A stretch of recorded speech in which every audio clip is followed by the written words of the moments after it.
So it's week 2 of the Citizens Police Academy. I already heard from Grendel that they kept them there for quite some time because they did a tour and a lot of other exciting stuff. Let's see if she's ready to trade in her badge or if she's going to keep going. Grendel and Morton with WBONTV.com, Richmond's very own, reporting from the Citizens Police Academy at Eastern Kentucky University. This is Pepsi Zero Sugar. Zero sugar, 0 calories, but max Pepsi taste. It's okay to get emotional. We know just how you feel.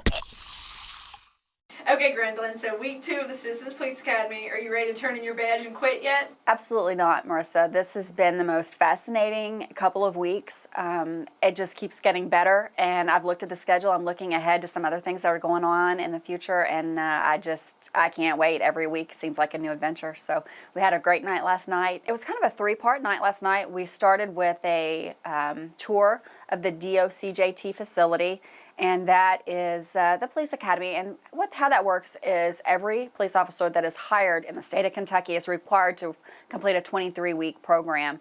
And they come to Eastern Kentucky University, that's where DOCJT is, for 23 weeks. They go through the courses, they have physical requirements, they have tests, they have training. They've even got a model police station set up within the academy to show, what a roll call room looks like and how that works, and what a sally port is and how the sally port works, and where you put your weapons when you come into the sally port. They've got an incredible training facility there where for weights and a running track. It's really state-of-the-art. It's amazing. EKU police, gosh, they do a lot more than I was familiar with. They cover a lot of ground. You think of them just being on campus, but that's not really the case.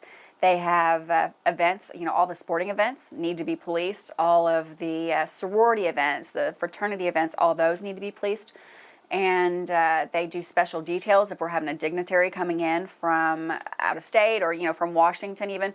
So the last component of last night was a kind of Q&A with District Judge Earl Ray Neal, and talk about fascinating. You don't realize that the problems are as big as the problems are. Just for instance, yesterday, he gave us the morning count from the detention center yesterday.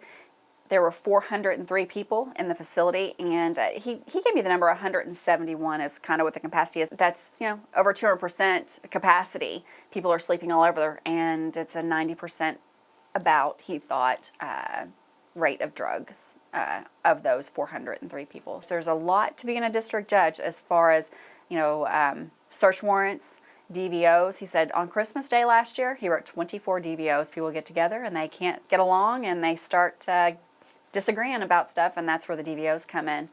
Also, juveniles. There's a big problem with juveniles as the drug epidemic reaches down into the high schools, and you really need to pay attention as parents. As a matter of fact, he was very, very strong about the fact that if you're not looking at your children's phones, you're being a bad parent. Great speakers last night, and I can't wait to see what's coming up in the future.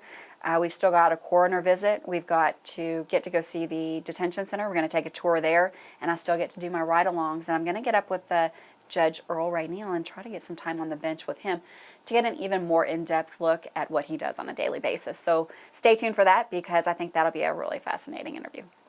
Looks like she's still got her enthusiasm from week 1. Let's stay tuned as the series continues. For WBON-TV, I'm Marissa Hempel. Get the inside look every Tuesday when Grendel goes to the Citizens Police Academy. Posted each week at WBONTV.com.